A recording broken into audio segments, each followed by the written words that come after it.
சித்தம் பரம மண்டலத்திலே செய்யப்படுகிறது போல பூமியிலேயும் செய்யப்படுவதாக. எங்களுக்கு வேண்டிய ஆகாரத்தை அன்றன்று எங்களுக்கு தாரும். எங்கள் பாவங்களை எங்களுக்கு மன்னியும், நாங்களும் எங்களிடத்தில் கடன்பட்ட எவனுக்கும் மன்னிக்கிறோமே. எங்களை சோதனைக்குள் பண்ணாமல் தீமையின்றி எங்களை ரட்சித்துக் கொள்ளும் என்று சொல்லுங்கள் என்றார். பின்பு அவர்களை நோக்கி, உங்களில் ஒருவன் தனக்கு சிநேகிதனாய் இருக்கிறவனிடத்தில் பாதி ராத்திரியிலே போய், சிநேகிதனே, என் சிநேகிதன் ஒருவன் பிரயாணமாய். அல்லேலூயா. எல்லா கண்களையும் அடைப்போம். கர்த்தர் நம்மோடு பேசும்படியா வாசிக்கப்பட்ட வசனத்தின் நடுவில் கர்த்தர் நம்மோடு கிரியை செய்ய வேண்டும்.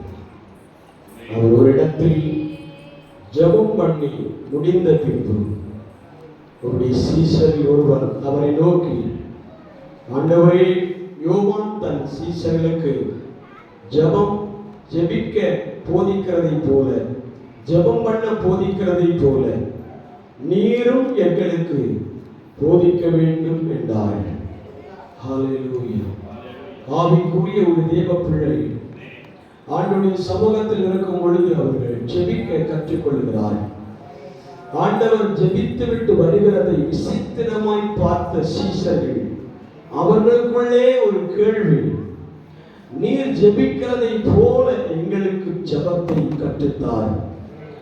இன்னைக்கு நாம் சிந்திக்கக்கூடிய வேதனுடைய வார்த்தை, நாம் ஜெபிக்கிறதை பார்த்து, நாம் ஆராதிக்கிறதை பார்த்து, நாம் தேவனை விண்ணப்பம் சொல்லி ஜெபிக்கிறதை பார்த்து சக விசுவாசிகள் கேட்க வேண்டும், உன் ஜெபம் எப்படிப்பட்டது, எனக்கும் சொல்லி கொடு என்று சொல்லுகிற அளவில் உன்னுடைய ஜெபம் மாற வேண்டும்.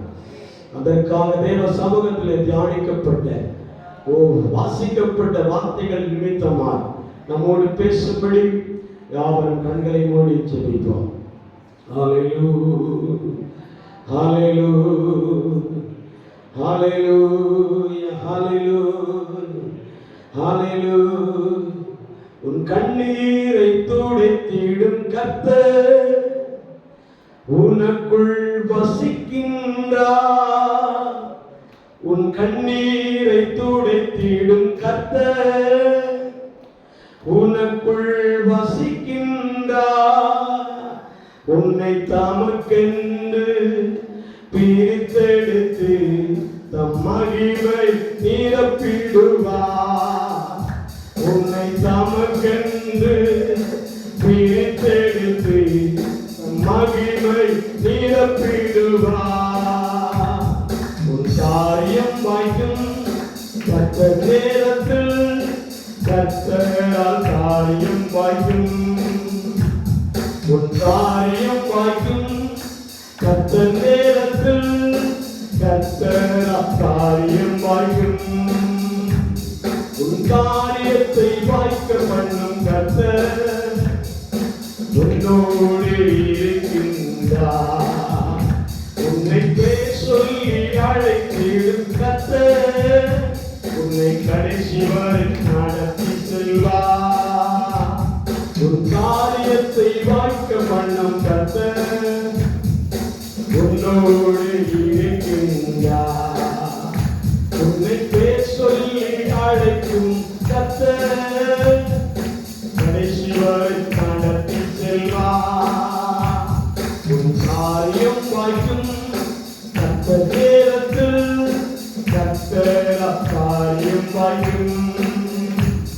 உன் காரியம் வாய்க்கும் கர்த்தர் நேரத்தில், கர்த்தர் காரியம் வாய்க்கும். உன் நினைவு அவர் நினைவு அல்ல, மேலானதை செய்வார். உன் நினைவு அவர் நினைவு அல்ல, மேலானதை செய்வார். உன்னை உழைத்து உருவாக்கும் குயவனவர் சிறப்பாய் மறைந்திடுவார். உன்னை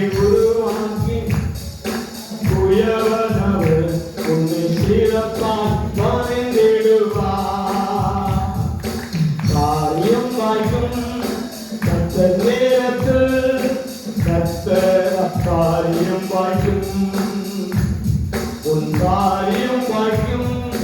கர்த்தர் நேரத்தில் கர்த்தர் காரியம் வாய்க்கும். உன் ஜபத்தினை தொடர்ந்து மகனே, ஜபத்தான் ஜெயம் ஜெயமே. உன் ஜபத்தினை தொடர்ந்து மகனே, ஜபத்தான் ஜெயம் ஜெயமே. உன் பாதைகளை கர்த்தர் உயர்த்திடுவார், உன் தடைகளை நொறுக்கிடுவார். உன் பாதைகளை கர்த்தர் உயர்த்திடுவார், உன் தடைகளை நொறுக்கிடுவார். உன் காரியம் வாய்க்கும். கர்த்தர் நேரத்தில் கர்த்தர் காரியம் வாய்க்கும். உன் காரியம் வாய்க்கும். கர்த்தர் நேரத்தில் கர்த்தர் காரியம் வாய்க்கும். உன் காரியத்தை வாய்க்க பண்ணும் கர்த்தர் உன்னோடு இருக்கின்றார். உன்னை பேர் சொல்லி அழைத்திடும் கர்த்தர் உன்னை கடைசி வரை நடத்தி செல்வார். உன் காரியத்தை வாய்க்க பண்ணும் கர்த்தர் உன்னோடு இருக்கின்றார். உன்னை பேர் சொல்லி அழைக்கும் கர்த்தர் கடைசி வரை நடத்தி செல்வார். உன் காரியம் வாய்க்கும். கர்த்தர் நேரத்தில் கர்த்தர் காரியம் வாய்க்கும். உன் காரியம் வாய்க்கும். கர்த்தர் நேரத்தில் கர்த்தர் காரியம் வாய்க்கும். காரியம் வாய்க்கும். கர்த்தர் நேரத்தில் கர்த்தர் காரியம் வாய்க்கும். ஹல்லேலூயா ஹல்லேலூயா ஹல்லேலூயா ஹல்லேலூயா. தேவனால் எல்லா காரியமும் வாய்க்க பண்ணுகிற தேவன். காரியங்கள் கர்த்தராலே வாய்க்கும் என்று எழுதப்பட்டிருக்கிறார். ஹல்லேலூயா. அது கர்த்தருடைய நேரத்திலே இந்த காரியங்களை நடப்பிக்கிற ஒரு தேவன் இருப்பார் என்றார்.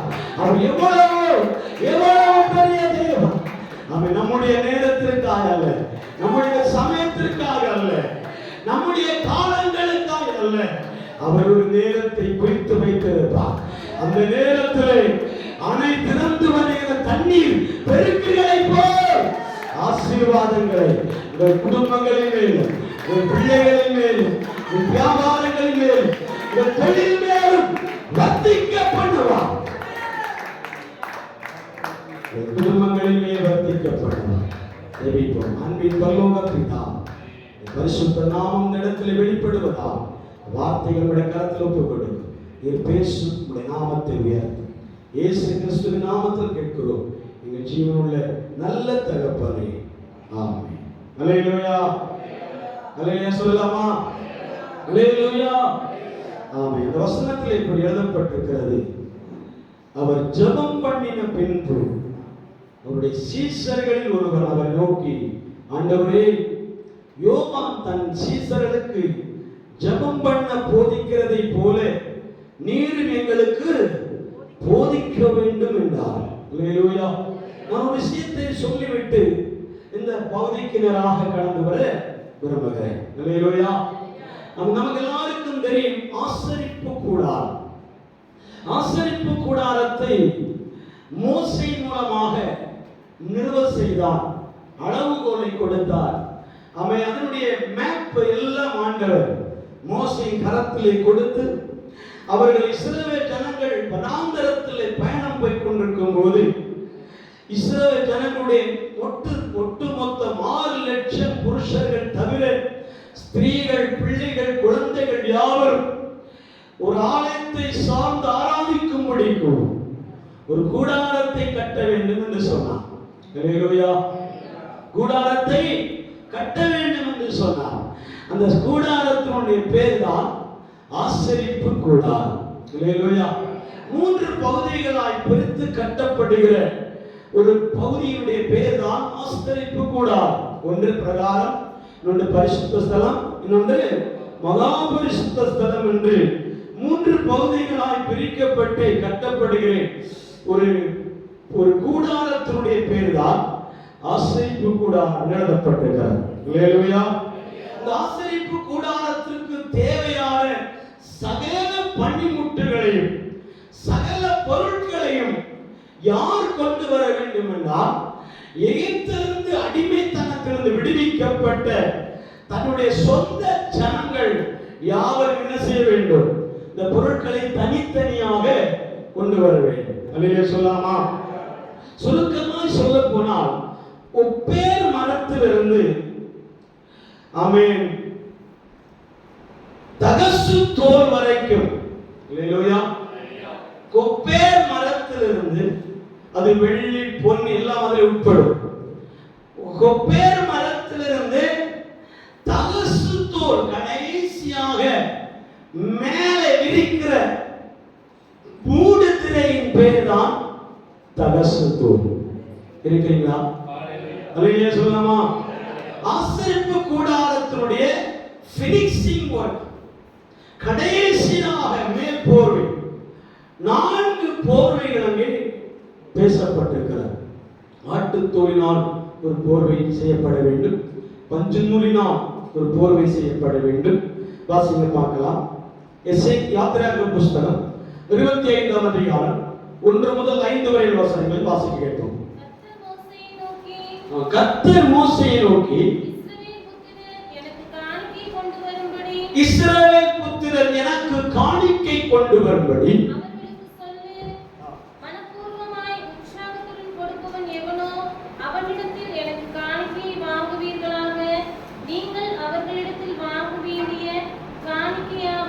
நீங்கள் அவர்களிடத்தில் வாங்க வேண்டிய காணிக்கையாவன.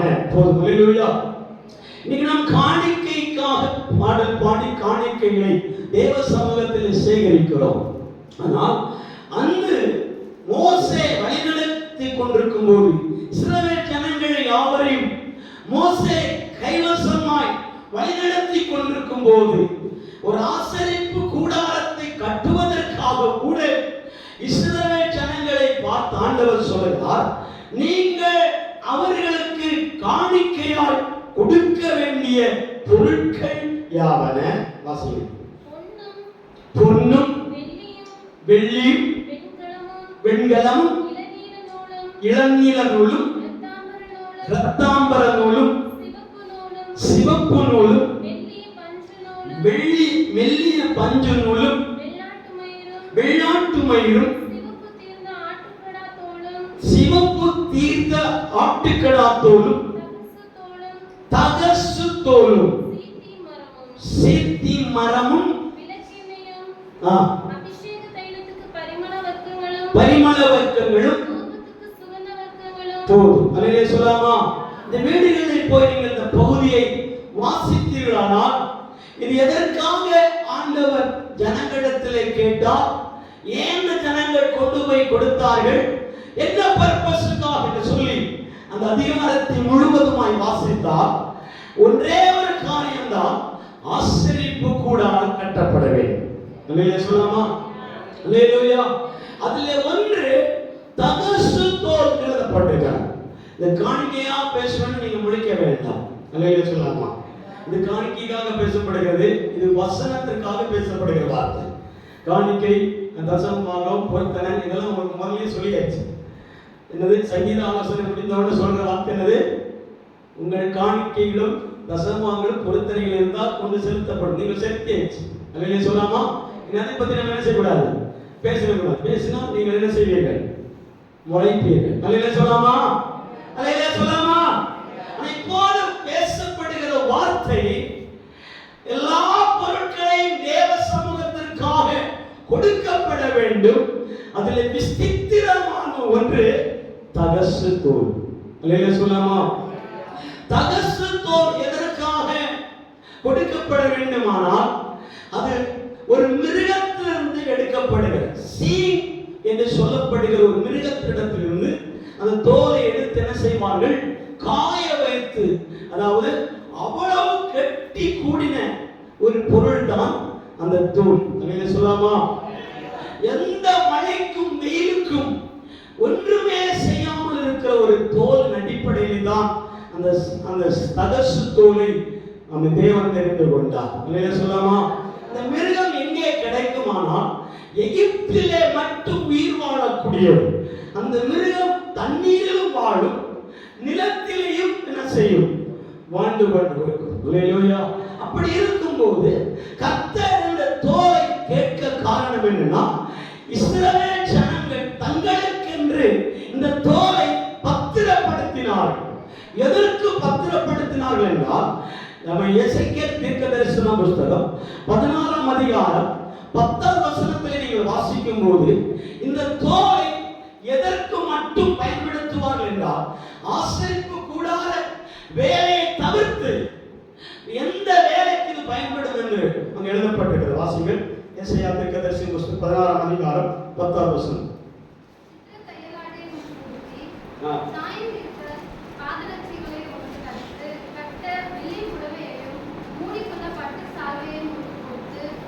அது எழுதப்பட்டிருக்குமே. தகசு தோல் இதற்கு பயன்படுத்தப்படுகிறது. எசேக்கியேல் தீர்க்கதரிசன புத்தகம் 16ஆம் அதிகாரம் 10ஆம் வசனம். வாசிங்கள். சத்தமா செல்போன் போடுங்க. வாசிங்கள்.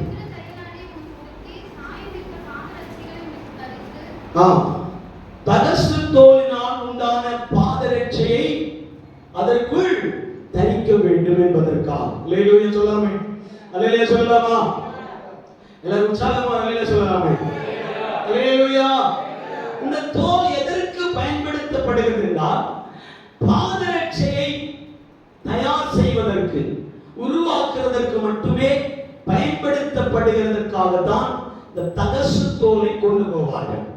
இஸ்ரவேல் ஜனங்கள் எகிப்திலிருந்து அடிமைத்தனத்திற்கு வெளியே வரும்போது கானானை நோக்கி பயணம் செய்கிறார்கள். அந்த கானானுக்கு போவதற்கு முன்பதாக பல பாலைவனங்களையும் காடுகளையும் பல மலைகளை கடந்துதான் என்ன செய்வார்கள்? எகிப்திலிருந்து கானானுக்கு போக வேண்டியவர்கள். அல்லேலூயா. இந்த பயணத்திற்காக செருப்பு தேவைப்படுமே அல்லது செப்பல் தேவைப்படுமே என்று அவர்கள் கைவசமாக தங்களுக்கு ஒவ்வொரு தோல், இந்த தகசு தோலை சுருட்டி தங்களுக்காக கொண்டு போனார்கள். அல்லேலூயா சொல்லலாமா? ஆசரிப்பு கூடாரத்திற்காக கொண்டு போனது அல்ல, இவர்கள் கரத்திலே செப்பலுக்காக பயன்படுத்தப்பட்டவை. அது வனாந்தரத்திலே வைத்து கர்த்தர் கேட்டுக்கொண்டபடினாலே மோசே சொன்னபடியே அவர்கள் எப்படி கொடுத்தார்கள்? மனப்பூர்வமாய் கொடுத்தார்கள். அல்லேலூயா சொல்லாமா? அல்லேலூயா. மலையாளத்தில் இந்த வார்த்தைகள் நீங்கள் வாசிக்கும் போது மனசோடு மாத்திரம் அல்ல, நல்ல மனசோடு என்ன செய்ய வேண்டும்? கொடுக்க வேண்டும். அல்லேலூயா சொல்லாமா? எதை தேவனுக்கு நாம் செலுத்தினாலுமே, எதை நாம் தேவனுக்கு ஒப்பு கொடுத்தாலுமே நாம் புரிந்து கொள்ள வேண்டிய ஒன்று, மனசில்லாமல் ஒரு காரியத்தை தேவனுக்கு செலுத்தி அதற்காக நாம் என்ன செய்யக்கூடாது? காத்திருக்க கூடாது. புரிந்தவர்களுக்காக ஸ்தோத்திரம். அல்லேலூயா. மனமில்லாமல் வெறுப்போடு, அதுக்கு என்னமோ தமிழ்ல ஒரு வார்த்தை சொல்வார்கள், வேண்டா வெறுப்போடு அப்படிமா. நான் என்ன சொல்லாமா? கொடுக்கவும் ஆசை, அதுக்கு பிற்பாடு என்ன ஆசை? கொடுக்க கூடாது என்ற ஒரு இடம். அல்லேலூயா சொல்லாமா? இந்த ரெண்டு மனதோடு கூட தேவனுக்கு செலுத்தக்கூடாது என்பதை குறித்து அந்த இடத்துல எழுதப்பட்டிருக்கு. டவுட் இருந்தா 1ஆம் வசனம் வாசிக்க பார்க்கலாம். யாத்திரை புத்தகம் 25ஆம் அதிகாரம் 1ஆம் வசனம். கர்த்தர் மோசேயை நோக்கி, எனக்கு காணிக்கை கொண்டு வரும்படி அவர்களுக்கு சொல்லு, மனப்பூர்வமாய் உற்சாகத்துடன் கொடுப்பவன் எவனோ அவனிடத்திலே எனக்கு காணிக்கை வாங்குவீர்களாக. எழுதப்பட்டிருக்கிறது, மனப்பூர்வமாயும் உற்சாகத்துடனும் யார் கொடுக்கிறார்களோ அவரிடத்திலே எனக்கு என்ன செய்? காணிக்கை வாங்கி எழுதப்பட்டிருக்கிறது. சொல்லாமா? ஆனால் இருப்பதே ஒரு தகசு தோல் மட்டும்தான் அவருடைய பராமரிப்புக்காக அவங்க வைத்திருந்தார்கள். சொல்லாமா? நான் சொன்னேன், ஆசரிப்பு கூடாரத்துடைய நீளம், அகலம், ஆழம் அது 6 லட்சம் புருஷர்கள், அதற்கு மேல ஸ்திரீகள், அதற்கு மேல குழந்தைகள், வாலிபர்கள் எல்லாரையும் சேர்த்தா எப்படி ஒரு 100 ஏக்கர் நிலம் வேண்டும். சொல்லாமா? 100 ஏக்கர் நிலத்தை பரப்பளவை நிரப்புவதற்கு இந்த தோல் எத்தனை நீளம் வேண்டும் என்பதை நீங்கள் புரிந்து கொள்ள வேண்டும். சொல்லாமா?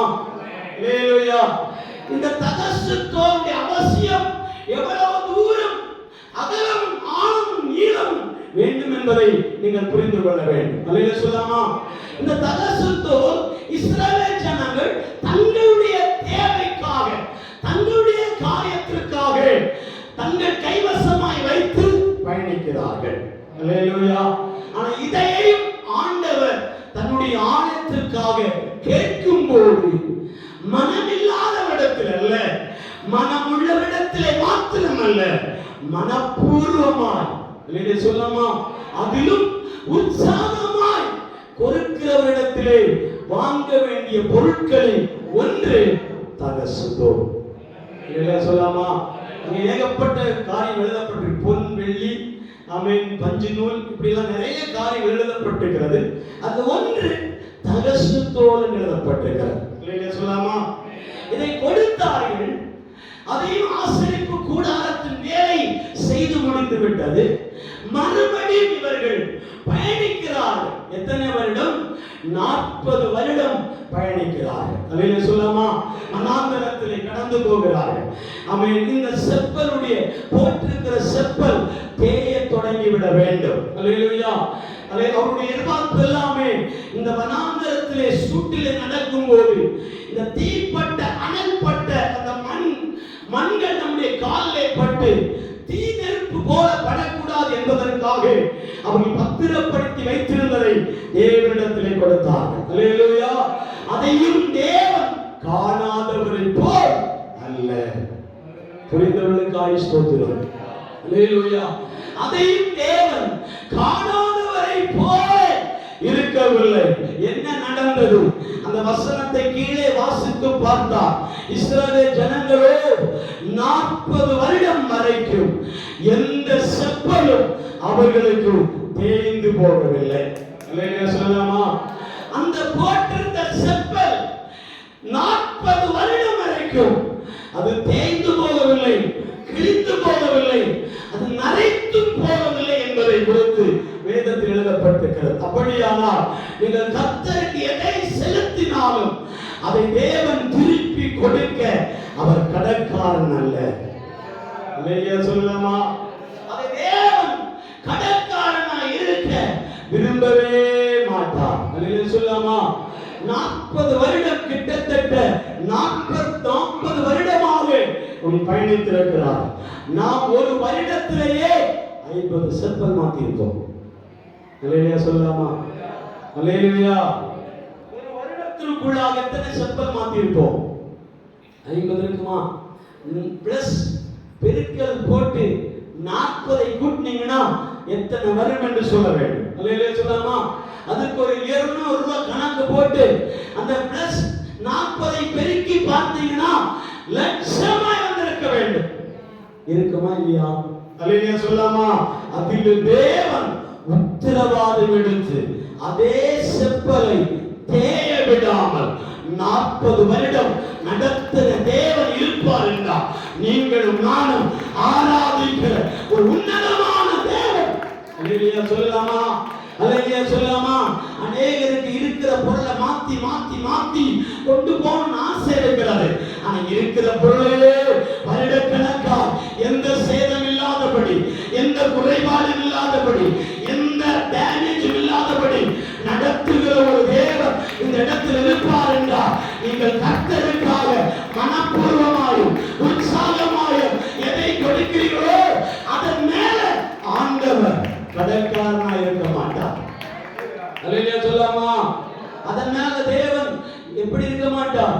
கடன்காரனாய் இருக்க மாட்டார். நம்ம வசனத்துக்கு நேராக நம்முடைய சிந்தனைகளை திருப்ப போகிறோம். வாசிங்க பார்க்கலாம். லூக்கா எழுதின சுவிசேஷம் 11ஆம் அதிகாரம் 2வது வசனம். அதற்கு அவர் நீங்கள் ஜெபம் பண்ணும் பொழுது பரமண்டலங்கள் இருக்கிற எங்கள் பிதாவே, உம்முடைய நாமம் பரிசுத்தப்படுவதாக, உம்முடைய சித்தம் பரமண்டலங்களில் செய்யப்படுவதைப் போல பூமியிலேயும் செய்யப்படுவதாக. போதும். அல்லேலூயா. அல்லேலூயா சொல்லலாமா? சீஷர்கள் இயேசுவிடத்திலே கேட்கிறார்கள், ஆண்டவரே, நாங்கள் ஜெபிக்க கற்றுக்கொள்ள வேண்டும். ஒரு ஆவிக்குரிய தேவ பிள்ளை வளர வேண்டும் என்று விரும்பினார். ஞானஸ்நானம் எடுத்து ஆமென் சபையிலே சேர்ந்து ஆராதிக்கிற தேவ பிள்ளை ஆமென் நான் ஆவிக்குரிய பயணத்தை மேற்கொள்ள வேண்டும் என்று விரும்பினார். அவர்கள் செய்ய வேண்டிய ஒரே ஒரு காரியம் ஜெபிக்க கற்றுக்கொள்ள வேண்டும். இல்லையா சொல்லாமா? எனக்குள் ஒரு ஜெபம் மாற வேண்டும் என்று சொல்லப்பட வேண்டும். இல்லையா சொல்லாமா? நான் தினசரி 3 வேளை ஆண்டவருடைய சமூகத்திலே ஜெபிக்கிறவனாய் மாற வேண்டும். இல்லையா சொல்லாமா? ஒரு பேர் கிறிஸ்தவனுடைய அழகு கூட அவன் 3 நேரம் ஜெபிக்கிறவனாக இருப்பார்கள். அல்லேலூயா. யூதருடைய பாரம்பரியத்தின்படி அல்லது ரோமனுடைய பாரம்பரியத்தின்படி கிறிஸ்தவர்கள் யாவரும் 3 வேளை தொழுகை செய்ய வேண்டும். அல்லேலூயா. அந்தி, சந்தி, மத்தியான வேளைகளில். அல்லேலூயா. அவன் தானியேலோ 3 வேளை எருசலேமுக்கு நேராக தன் பலகணிகளை திறந்து வைத்துக் கொண்டு 3 வேளை முழங்கால் படியிட்டு ஜெபித்துக் கொண்டே இருப்பார். அல்லேலூயா சொல்லாமா? உடைய ஜெபத்துடைய பர்பஸ் என்னன்னா, எருசலேம் தேவாலயத்துக்கு நேராக அவன் வாசலை திறந்து ஜெபிக்கக்கூடிய காரணம் அவன் ஏதோ அந்த காட்சியை பார்ப்பதற்காக அல்ல. அல்லேலூயா. எருசலேம் தேவாலயம் அழகாக ஜொலிக்கப்பட்டிருக்கிறதே, அதை பார்த்து ஜெபிக்க வேண்டும் என்று அல்ல. அவனுடைய உத்தேசம் என்ன தெரியுமா? பாழாய் கிடக்கிற ஆமென் ஆமென் தீக்கிரையாக்கப்பட்டிருக்கிற ஆமென் சிறையாக்கப்பட்டிருக்கிற எருசலேம் தேவாலயம் மீட்கப்பட வேண்டும் என்பதற்காக தினந்தோறும் பலகணிகளை திறந்து எருசலேம் தேவாலயத்திற்காக ஜெபித்துக் கொண்டே இருப்பார். அல்லேலூயா. அல்லேலூயா சொல்லலாமா? அங்கே ஜெபம் 3 வேளை ஜெபம் நடந்து கொண்டிருந்தது. இங்கே வாசிக்கிறோம். அப்போ சீஷர்கள் ஜெபிக்க தெரியாதவர்கள் அல்ல. அல்லேலூயா. ஜெபிக்க தெரியாதவர்கள் அல்ல, ஜெபிக்க தெரியாத சீஷர்களும் இருக்க முடியாது. அல்லேலூயா சொல்லலாமா? சீஷர்களுக்கு ஜெபிக்க தெரியாதல்ல, அப்படியும் ஜெபிக்க தெரியாத சீஷர்களும் இல்லை. அல்லேலூயா சொல்லலாமா? அப்படி இருந்தும் ஏன் இயேசுவிடத்தில் மறுபடியும் ஜெபிக்க கேட்கிறார்கள் என்று பார்த்தால், அவரோ ஜெபத்துடைய ஒரு மாடலை கொடுக்கிறார். அல்லேலூயா. ஒரு மாடல். இந்த இப்படிதான் ஜெபிக்க வேண்டும் என்றல்ல, ஒரு மாடலை அங்கே எழுதப்பட்டிருக்கிறது. ஒன்று ஆமென் அறிமுகம் ஜெபம் என்று எழுதப்பட்டிருக்கிறது. இல்லையா சொல்லாமா? அல்லேலூயா. ஒரு லெட்டர் நீங்கள் எழுதுவீர்களானால் முதலாவது முகவுரை எழுதுவீர்கள், இரண்டாவது ரீசன் எழுதுவீர்கள், கடைசியில ரீசன் மட்டும் எழுதாமல் நன்றியுரை எழுதி அனுப்புவோம். அல்லேலூயா சொல்லாமா? ரீசன் மட்டும் எழுதிட்டு நீங்க அனுப்பினீங்கன்னா அது அதிகாரியாகட்டும் அல்லது அப்பா அம்மாவாகட்டும் சொந்த பந்தங்களாகட்டும், ஏண்டா இப்படி எழுதி தொலைஞ்சானே, இதுக்கு ரீசன் சொல்லிட்டு நன்றியாவது எழுதக்கூடாதா அப்படின்னு கேட்பதற்காக அங்கு எழுதப்பட்டிருக்கிற வார்த்தை முதலாவது ஆமென் என்னது? முகவுரை. எந்த ஜெபத்திலும் முகவுரை இல்லாமல் ஜெபிக்க கூடாது. அல்லேலூயா. அந்த முகவுரையின் ஜெபம், அந்த முகவுரை என்ன எப்படி இருக்கும்? அன்புக்குரியவரே, அல்லேலூயா, பாசத்துக்குரியவரே அல்லது மிஸ்டர், அல்லேலூயா சொல்லலாமா? துவங்கும் போதே அவருடைய நாமத்தை உச்சரித்து அவர் எந்த பாஷையில் இருக்கிறார், பொசிஷன்ல இருக்கிறார், எந்த உத்தியோகத்தில் இருக்கிறார், அவர் கேட்ட மதிப்பு என்ன என்பதை பிரகடனப்படுத்துகிற வார்த்தை தான் முகவுரை. அல்லேலூயா சொல்லாமா? அதுதான் இயேசு சொல்லுகிறார். நம்ம மாதிரி ஒரு வேளை சீசர்கள் ஜெபித்திருப்பார்கள், கண்ணா பின்னான்னு ஜெபித்திருப்பார்கள். இருக்கிறீங்களா? அல்லேலூயா சொல்லாமா?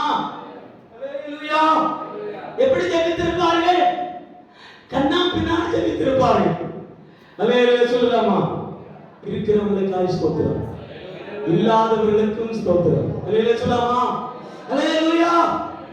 அவன் தேவனை நோக்கி ஜெபிக்கிற ஒரு ஜெப வீரன் முதலாவது பரமண்டலங்கள் இருக்கிற எங்கள் பிதாவே என்று ஆரம்பிக்க வேண்டும். அல்லேலூயா சொல்லலாமா? எங்கள் பிதாவே என்று ஆரம்பிக்க வேண்டும். அந்த ஜெபம் இன்றைக்கும் நாம் ஜெபிக்காதவனுடைய காரணம் என்ன தெரியுமா? ரெண்டே ரெண்டு ரீசன் தான். ஒன்று, இந்த விண்ணப்பத்துக்கு பிற்பாடு எந்த இடத்திலும் ஜெபித்ததுடைய அடையாளம் இல்லை, அதனாலேயுமாக.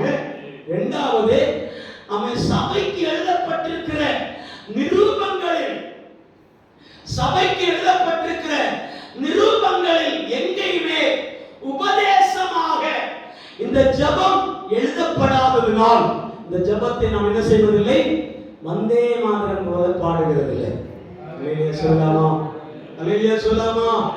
ஆனாலும் இந்த ஜெபத்துடைய உட்கருத்து ஜெபிக்கிற ஒவ்வொரு தேவ பிள்ளையுடைய உதடுகளில் இருக்க வேண்டும். புரிந்தவர்களுக்கு ஸ்தோத்திரம். அல்லேலூயா சொல்லலாமா? அல்லேலூயா. இந்த ஜெபத்தை நாம் அவன் பகுதி போதையில கூட நம்ம என்ன செய்யக்கூடாது? ஜெபிக்க கூடாது. அதனுடைய உள்கருத்துக்களை புரிந்து கொண்டு ஜெபிக்கக்கூடிய ஒரு ஜெபம் தான் இந்த ஜெபம். ஒன்று, பரமண்டலங்கள் இருக்கிற எங்கள் பிதாவே. அல்லேலூயா. இது எப்படி நீங்க அந்த முகவுரை எழுதும் போதே இப்படி எழுதணும். தேவனே என்று சொல்லி ஜெபிப்பதை காட்டிலும், கர்த்தாவே என்று ஜெபிப்பதை காட்டிலும், அந்த ஜெபத்துடைய உட்கருத்து என்னையும் அவரையும் ரொம்ப டிஸ்டன்ஸ் ஆகி மாற்று. அல்லேலூயா. கர்த்தர் எங்க இருக்கிறார், நான் எங்க இருக்கிறேன். அல்லேலூயா. அல்லேலூயா சொல்லாமா? கர்த்தரோ வெகு தூரத்தில் இருக்கிறார், நானோ சூலூர்ல இருக்கிறேன். இங்க நின்னுட்டு கர்த்தாவே, இயேசுவே, அந்த தேவனே என்று சொல்லி கூப்பிடும் போதுதான் அவரை தூரப்படுத்துவதாய் காணலாம். ஆனால் இயேசு சொல்லிக் கொடுத்த ஜெபத்துடைய மையத்தை பார்த்தால் உறவு ரொம்ப நெருக்கமாய் மாறும். அல்லேலூயா சொல்லாமா? எப்படிப்பட்ட உறவு? பிரிக்க முடியாத அப்பா மகன் உறவாய் மாறும். அல்லேலூயா. அல்லேலூயா சொல்லாமா? நம்முடைய ஜெபத்தில் முகவுரை இருக்க வேண்டும். எப்படி இருக்க வேண்டும்? தேவனே, நானும் நீரும் அல்ல, அப்பா பிதாவே என்று சொல்லி கூப்பிட வேண்டும். அல்லேலூயா சொல்லாமா? அப்பாவும் மகனும் நடுவில் இருக்கிற உறவை போல் ஜெபிக்க தொடங்குகிற வார்த்தை தான் பிதாவே, பரமண்டலங்கள் இருக்கிற எங்கள் பிதாவே. அல்லேலூயா சொல்லாமா? புரிந்தவர்களுக்காக ஸ்தோத்திரம், புரியாதவர்களுக்கும் ஸ்தோத்திரம். அல்லேலூயா சொல்லாமா? அல்லேலூயா சொல்லாமா? அல்லேலூயா சொல்லாமா? இந்த உறவு அப்பா மகனும், அப்பா மகளும், அம்மா மகனும், அம்மா மகளும் சேர்ந்த உறவை யாரும் பிரிக்க முடியாதது போல் ஆண்டவரோடு நீங்களும் அந்த உறவை சரிப்படுத்தி ஜெபிக்க வேண்டும். அல்லேலூயா சொல்லாமா? அல்லேலூயா சொல்லாமா? எந்த தேவ பிள்ளை ஜெபிக்க தொடங்கினாலும் ஆமென், ஏதோ ஒரு சிபாரிசு வழியாய் ஜெபிக்க கூடாது. அல்லேலூயா. ஊழியர் மூலமாய், சபையின் மூலமாய், பெரிய பெரிய தீர்க்கதரிசிகளின் மூலமாய், பெரிய பெரிய ஆட்களின் மூலமாய் ஜெபிக்க உள்ள நுழையணும் அப்படின்னு தேவன் கண்டிஷன் போடவே இல்லை. நீங்களும் நான் அல்லது நீயும் தேவன் உள்ள உறவை அப்பா மகன் உறவாய் மாற்றி தருகிற தேவன். அல்லேலூயா. அப்பா மகனுமாக உறவை சரி செய்து நெருக்கமாய் ஜெபிக்க சொல்லுகிறார். இல்லையா சொல்லாமா? இந்த ஜெபத்தை சொல்லி முடித்த பிற்பாடு அந்த அதிகாரத்திற்கு கீழே வாசித்தீர்களானா ஒவ்வொரு உவமைகளையும் அப்பா மகனுடைய உறவை சொல்லி உவமைகளை ஆரம்பிப்பார். வாசிக்க பார்க்கலாம். 9ஆம் வசனமா 11ஆம் வசனம் வாசிங்க. தகப்பனாயிருக்கிற ஒருவனிடத்தில் மகன் அப்பம் கேட்டால் அவனுக்கு கல்லை கொடுப்பானோ, மீனை கேட்டால் மீனுக்கு பதிலாக பாம்பை கொடுப்பானோ, அல்லது முட்டையை கேட்டால் அவனுக்கு தேனை கொடுப்பானோ? பொல்லாதவர்களாகிய நீங்கள் உங்கள் பிள்ளைகளுக்கு நல்ல ஈவுகளை போதும். அல்லேலூயா சொல்லாமா? பொல்லாதவர்களாகிய நீங்கள் உங்கள் பிள்ளைகளுக்கு நல்ல ஈவுகளை கொடுக்க அறிந்திருக்கும் போது நீங்கள் கூப்பிடுகிற தகப்பன் பரமபிதா நம்மை வேண்டிக் கொள்கிறவர்களுக்கு இதை விட அதிகமாய் செய்ய வல்லவராய் இருக்கிறாரே. அல்லேலூயா அல்லேலூயா சொல்லுமா? அதனுடைய வார்த்தையுடைய ஆழம் என்ன தெரியுமா? அப்பம் கேட்டால் அப்பம் மட்டும் கொடுக்கிற அப்பன். அல்லேலூயா சொல்லலாமா? அல்லேலூயா சொல்லலாமா? மீனை கேட்டால் மீனை மட்டும் கொடுக்கிற தகப்பன். அல்லேலூயா சொல்லலாமா? முட்டை கேட்டால் முட்டை மட்டும் கொடுக்கிற தகப்பன். அல்லேலூயா சொல்லலாமா? நீங்கள் எதை கேட்கிறீர்களோ அதற்கு மாறாக எதையும் செய்யாமல் அதையே திரும்ப செய்வதற்கு பரலோகத்தின் பிதா தகப்பன் ஸ்தானத்திலே இறங்கி வருகிறார். தகப்பன் ஸ்தானத்திலே இறங்கி வருகிறார். அல்லேலூயா சொல்லலாமா? அல்லேலூயா சொல்லலாமா? அப்ப பிதாவே என்று நாம் கூப்பிடக்கூடிய காரணம் என்னன்னா, ஆமென், நம்முடைய உறவை தகப்பன் மகனுமாக உறவை சரி செய்யும் போது எந்த தகப்பனும் தன் பிள்ளைக்கு நல்ல ஈவுகளை கொடுக்காமல் இருக்க மாட்டார். அல்லேலூயா. எந்த தகப்பனும் முட்டைக்கு பதிலாக தேனை கொண்டு கொடுக்க மாட்டார். எந்த தகப்பனும் அப்பத்துக்கு பதிலாக கல்லை சாப்பிடு கொடுக்க மாட்டார். அல்லேலூயா சொல்லாமா? எந்த தகப்பனும் அவன் மீனுக்கு பதிலாக அவன் தேனை பாம்பை கொடுப்பான் என்பது சரித்திரமில்லை. அதே போலதான் முகமுறையை நீங்கள் ஜெபிக்க வேண்டும். பிதாவே என்று நீங்கள் கூப்பிட ஆரம்பித்தால் அவருடைய இருதயம் குளிர ஆரம்பிக்கும். அல்லேலூயா. அவருடைய இருதயம் குளிர ஆரம்பிக்கும். என் மகன் அப்பா என்று கூப்பிடுகிறார். அல்லேலூயா. என் மகன் என் அப்பா என்று கூப்பிடுகிறார். அல்லேலூயா சொல்லாமா? அதுதான் ஒரு பாடல்காரன் இப்படி ஒரு பாடலை பாடுவார். உம்மை அப்பா என்று கூப்பிட ஆசை. அல்லேலூயா. உம்மை அம்மா என்று கூப்பிட எனக்கு ஆசை. காரணம், அப்பா ஸ்தானத்தில் இருந்து கொண்டு அம்மாவின் ஸ்தானத்தில் இருந்து கொண்டு எனக்கு வேண்டிய காரியங்களை செய்ய ஒரு தகப்பன் நீர் மாத்திரமே. கரங்களை தட்டி ஆராதிப்போம். கரங்களை தட்டி ஆராதிப்போம். அப்பாவின் ஸ்தானத்தில் இருந்து கொண்டு அப்பாவுடைய ஸ்தானத்தில் இருந்து கொண்டு எனக்கு வேண்டிய காரியங்களை செய்யும்படி இறங்கி வர வேண்டுமானால் நீர் மட்டும் தான் உண்டு. அப்பான்னு கூப்பிட ஆசை, அம்மான்னு கூப்பிட ஆசை. அல்லேலூயா. அல்லேலூயா சொல்லாமா? அப்ப தேவனை ஜெபிக்கும் போது இந்த ஒரு கான்ஃபிடன்ஸ்ல, இந்த ஒரு கண்ணோட்டத்திலே நம் ஆண்டவரை நோக்கி ஜெபிக்க வேண்டும். அல்லேலூயா.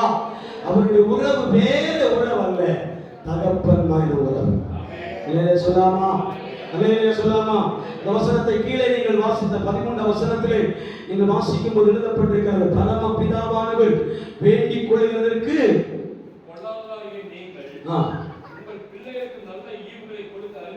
அறிந்திருக்கும் போது பரம பிதாவானவர் தமக்கு வேண்டிக் கொள்கிறவர்களுக்கு பரிசுத்த ஆவியை எதை வேண்டிக் கொள்கிறோமோ அதை திரும்ப நமக்கு கொடுப்பதற்கு அவர் போதுமானவராய் இருக்கிறார். அல்லேலூயா. இந்த ஜெபத்தை வாசிக்க பார்க்கலாம். பரமண்டலங்களில் இருக்கிற எங்கள் பிதாவே, உம்முடைய ராஜ்யம் வருவதாக, உம்முடைய சித்தம் பரமண்டலங்களில் செய்யப்படுவதைப் போல பூமியிலும் செய்யப்படுவதாக. முகவுரையிலே 3 வார்த்தை எழுதப்பட்டு வாசிக்க. அதற்கு அவர்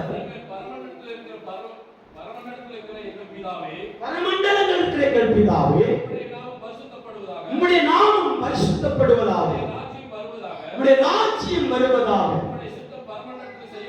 போதும். அல்லேலூயா சொல்லலாமா? 3 காரியம் அங்கே எழுதப்பட்டிருக்கிறார். ஒரு மனிதன் ஜெபிக்கிற ஜெபத்தில் முகவுரையாக வர வேண்டிய 3 வார்த்தை. ஒன்று, உம்முடைய நாமம் பரிசுத்தப்படுவதாக. அல்லேலூயா. தேவனுடைய நாமம் இந்த நாம் ஜெபிக்கிற இடத்தை முழுவதும் பரலோகத்தில் பரிசுத்தப்படுவதைப் போல பூலோகத்திலும் எப்படி இருக்க வேண்டும்? பரிசுத்தமுள்ளதாய் காணப்பட வேண்டும். அல்லேலூயா சொல்லலாமா? அந்த பழைய தீர்க்கதரிசிகள், போதகர்கள், இதை வழிநடத்தின ஆவிக்குரிய போதகர்கள் யாரும் சொல்லுகிற வார்த்தை என்ன தெரியுமா? முதலாவது ஜெபிக்க உட்கார்ந்திருக்கும் போது எதையோ சொல்லி ஜெபிக்க கூடாது. முதலாவது பரலோகத்தில் இருக்கிற பரிசுத்தம் நம்மை சுற்றி இருக்கிற இடத்திலே கடந்து வர வேண்டும். அல்லேலூயா. பரிசுத்தத்திற்காக முதலாவது ஜெபிக்க வேண்டும். இரண்டாவது, நம்மை சுற்றி இருக்கிற இடத்தை காவல் செய்யும்படியாக ஜெபிக்க வேண்டும். அல்லேலூயா. மூன்றாவதாக தான் நம்முடைய விண்ணப்பங்களை சொல்லி ஜெபிக்க வேண்டும். நான்காவது, சாத்தானை கடித்து ஜெபிக்க வேண்டும். அல்லேலூயா சொல்லலாமா? நான்காவது எப்படி? பிசாசை கடிந்து ஜெபிக்க வேண்டும். ஆனா நம்மளவர்கள் அப்படி அல்ல. நேர திருப்பி முதலாவது சாத்தானை கட்டுகிறேன், இரண்டாவது என்னை அபிஷேகம் பண்ணும், மூன்றாவது என் தேவையை சந்தியும், நான்காவதா உனக்கு பரிசுத்தம் உண்டாகட்டும். அல்லேலூயா. அப்படி ஜெபித்தால் சாத்தானே நம்மை என்ட்ரி பண்ணுவான். அல்லேலூயா சொல்லலாமா? இன்றிவுக்கு அழைப்பான். வா, உனக்கு நல்ல வேலை இருக்கிறது என்ன செய்வான்? இன்டர்வியூக்கு அழைப்பான். அல்லேலூயா சொல்லலாமா? தேவன் சொல்லுகிற வார்த்தை என்ன தெரியுமா? முதலாவது நீங்கள் உங்கள் இடத்தை என்ன செய்ய வேண்டும்? பரிசுத்தப்படுத்த வேண்டும். எந்த தேவ பிள்ளை ஒரு இடத்தில் ஒரு மனமாய் ஜெபிக்கிறார்களோ அங்கே பரலோகம் இறங்கி வரும். அல்லேலூயா. ஒரு மனமாய் ஆண்டவருடைய சமூகத்திலே எந்த இடத்திலே கூடியிருக்கிறோமோ அந்த இடத்திலே பரலோகம் இறங்கி வரணும். அப்படின்னா பரலோகமே இறங்கி வரணும் இல்ல, பரலோகத்தை போல என் இருப்பிடத்தை மாற்றும். அல்லேலூயா. அல்லேலூயா சொல்லலாமா? பரலோகம் இறங்கி வருகிறதை போல நம்முடைய இருப்பிடத்தை ஆண்டவர் என்ன செய்வார்?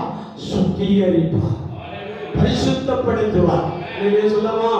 பரமண்டலங்களில் எங்கள் பிதாவே, உம்முடைய நாமம் பரிசுத்தப்படுவதாக. இரண்டாவது, உம்முடைய ராஜ்யம் வருவதாக.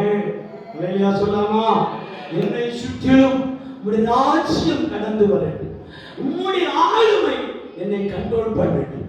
பரலோகத்தில் எப்படி நீர் ஆளுமை செய்கிறீரோ அதே போல என் ஆவி, ஆத்துமா, சரீரத்தை நீர் ஆளுமை செய்யும். இருக்கிறீங்களா? அல்லேலூயா. இது சபைக்காக ஜெபிக்கிறது அல்ல, தேசத்திற்காக ஜெபிக்கிற ஜெபம் அல்ல, இது ராஜ்யத்திற்காக ஜெபிக்கிற ஜெபம் அல்ல, எனக்கு நானே ஜெபிக்கிற ஜெபம்.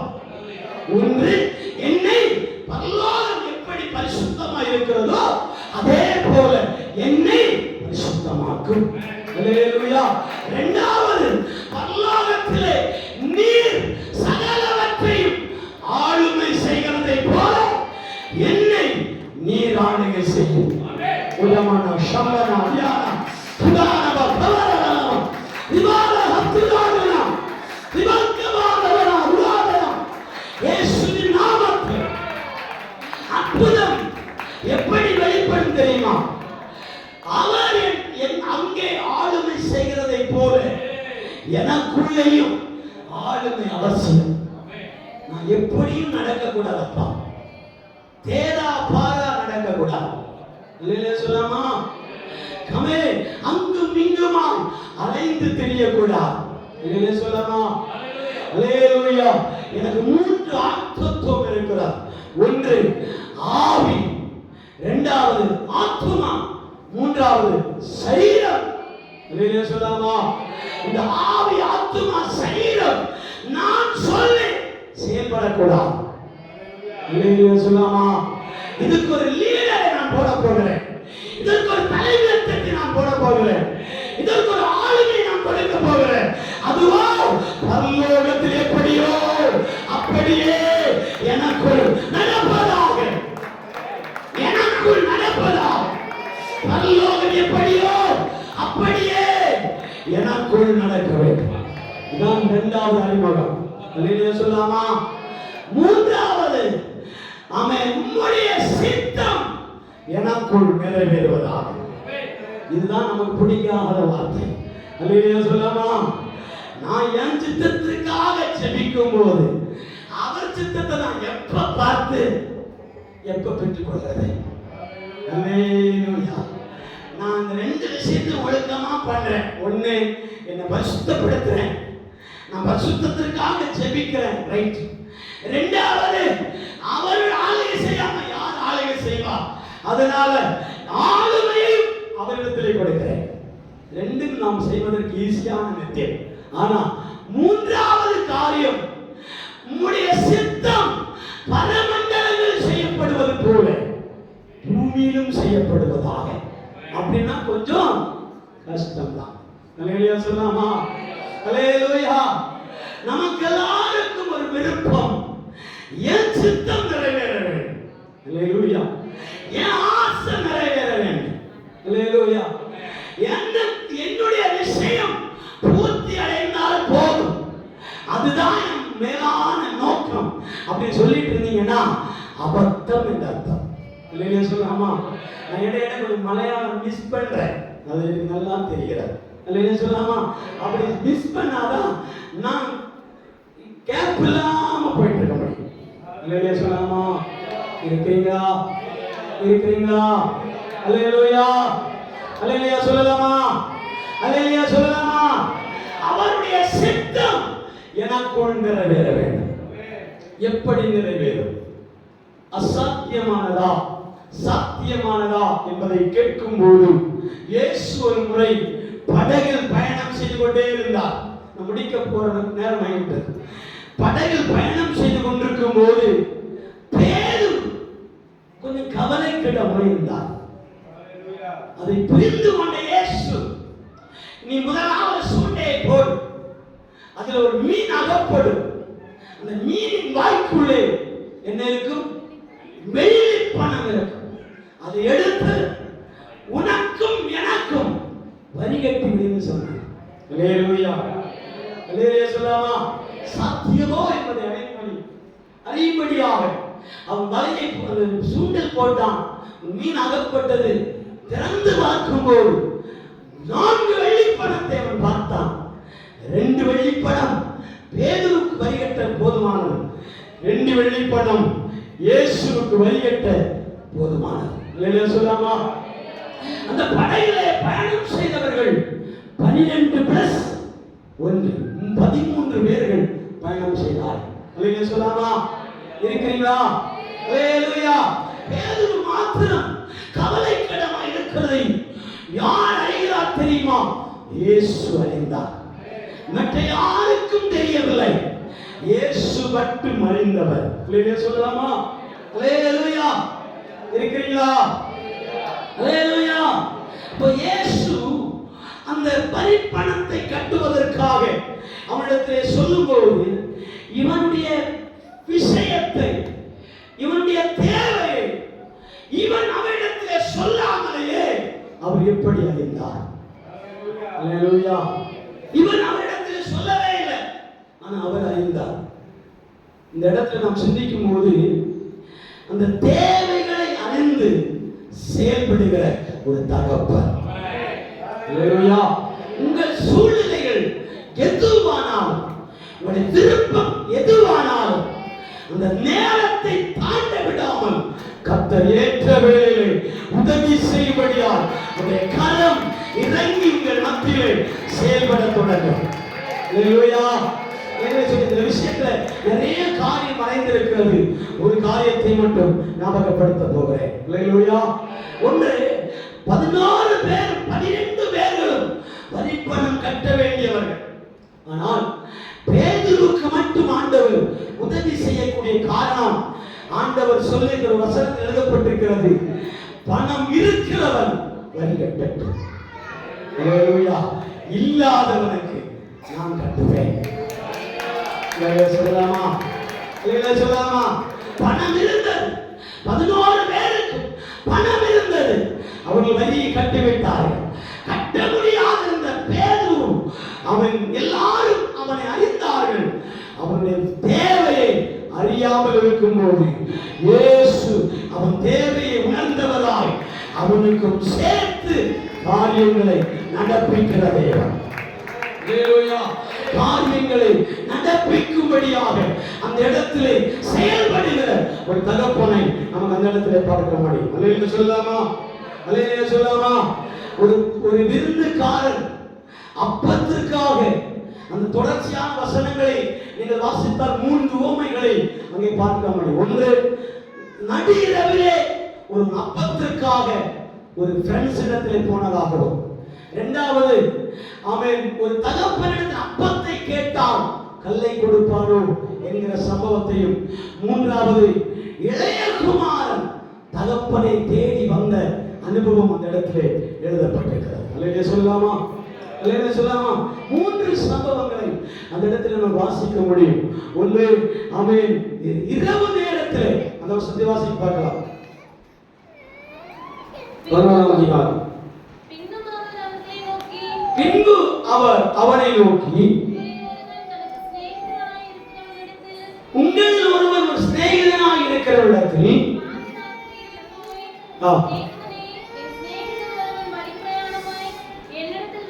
வழி பிரயாணமாய் என்னிடத்திலே வந்திருக்கிறான். அவனிடத்திலே வைப்பதற்கு என்னிடத்திலே ஒன்றுமில்லை. 3 அப்பங்களை எனக்கு கடனாக தர வேண்டும் என்று சொல்லுவான். வீட்டுக்குள் இருக்கிறவன் பிரவித்திரமாக என்னை தொந்தரவு செய்யாதே, கதவு பூட்டியாயிற்று, பிள்ளைகள் என்னோடு படுத்திருக்கிறார்கள், நான் எழுந்திருந்து உனக்கு தரக்கூடாதே என்றார். ஒரு வழியை சொல்லாமா? அல்லேலூயா. ஒரு உதவி கேட்க போகிறவன் சாதாரணமானவன் அல்ல. அவனுடைய வீட்டிலே ஒரு விருந்தாளி வந்திருக்கிறான். அவனுக்கு அப்பம் கொடுப்பதற்கு இந்த சிநேகிதன் இன்னொரு சிநேகிதனிடத்திலே வீட்டுக்குள் போகிறான். இல்லைன்னு சொல்லாமா? இன்னொருடைய வீட்டிலே போகும்போது அவனுடைய சிச்சுவேஷனை அங்க எடுத்து சொல்லிக் கொண்டே இருக்கிறான். என்ன சிச்சுவேஷன்? அவன் நடுஇரவாயிற்று, வீடு பூட்டியாயிற்று, அவன் பிள்ளைகள் தூங்கிவிட்டார்கள். இனி நான் என்ன செய்யக்கூடாது? எழுந்திருந்தே தரக்கூடாது என்று சொல்லுகிறார். சொல்லாமா? அது அந்த வழக்கம் அப்படித்தான். இரவு நேரங்களில் யாரும் அங்கே செயல்பட மாட்டார்கள் என்பதை குறித்து அங்கே இருக்கிற ஒரு வேலை ஐதீகமாக இருக்கலாம். யாரும் எழுப்பி கொடுப்பதில்லை, யாரும் செயல்படுவதில்லை. வாசல் பூட்டின பிற்பாடு கதவை திறக்க மாட்டார்கள். அல்லேலூயா சொல்லாமா? அந்த சிநேகிதன் அந்த ரீசனை சொல்லி படுத்து விட்டான். ஆனால் விண்ணப்பதாரர் எப்படி இருக்க வேண்டும்? ரீசனை உடைக்க வேண்டும். அல்லேலூயா சொல்லாமா?